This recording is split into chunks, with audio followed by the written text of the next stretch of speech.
Part of Season 17 dropped, and I have to say, the content it brings is interesting. This forms the time-limited event portion of Rare's new approach to seasons, along with the regular Emporium updates, drip feeding of gold cosmetics, and an actual awesome quality of life change. Let's get into it.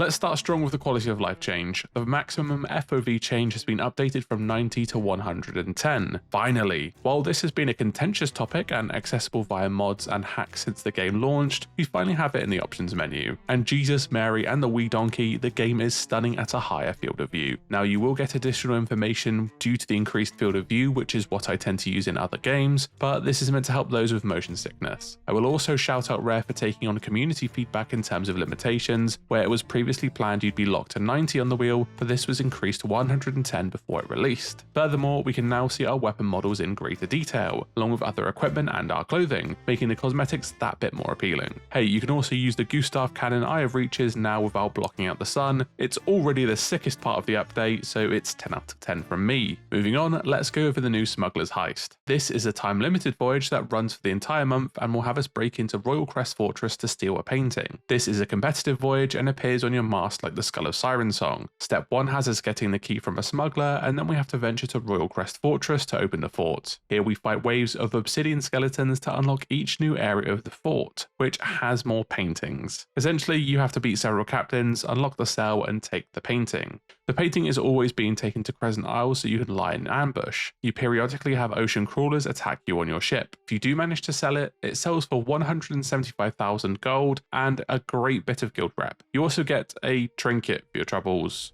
Aside from the journal from the Servant of the Flame and a new makeover for the fort, there's nothing else of substance here. In this journal, there's new lore to suggest the Reapers, Smugglers, Athena's Fortune and Sunken Kingdom are looking for, wait for it, another new plot device that will allow whoever to rule the Sea of Thieves. Like, for fuck's sake, how many times do we have to have a new magical power added to the story? We've had this plot device for about 5 times already. Overall, the fort is different enough to feel like a good reuse of resources, despite nothing here actually being new in terms of gameplay. This is going to be chaos for the first few days and is clearly designed to have a predictable series of set pieces allowing for stealing, stealth and ambushes, which is something I really like. The locked areas of the forts also stop people quickly grabbing the item and running, forcing players to spend X amount of time on the fort. While this is time limited, it will return at some point in the future, but when that will be is anyone's guess. The thing that will kill this voyage faster than anything else is the underwhelming rewards. The trinkets are very easily obtained, there's no commendations outside of reading the Servant's Journal, and the gold reward, while nice, is not enough to force repeated engagement. This is good for less skilled or experienced players to complete this undisturbed, but will lack the longevity for anyone who is not a casual player. I can't see myself playing this more than a few times to get the rewards. Gold is so easy to obtain, so why are we adding to the inflation further? You do get a large chunk of guild rep for turning it in, but will this be enough for repeated playthroughs? We have this big, rich environment to explore, more content than you can shake a stick at, yet the incentive to play is that it's disappearing in a month's time, not because it's repeatable or engaging. And this was the reason given in the last developer update, that the allure comes from the time limited nature in a game that has loads of activities already. To me, it just confirms they can barely fit any more features into this game and we've reached breaking point in terms of the technical debt. Rare, we're sick of trinkets, we're sick of gold, but at least you did make it award a fuck ton of guild rep, which has taken the edge off of this, meaning it should survive a bit longer for all kinds of players, but I don't think it's going to carry the month's content. I will have a separate video about bringing cosmetics back for these events, but that's a lot more nuanced and it needs a separate video.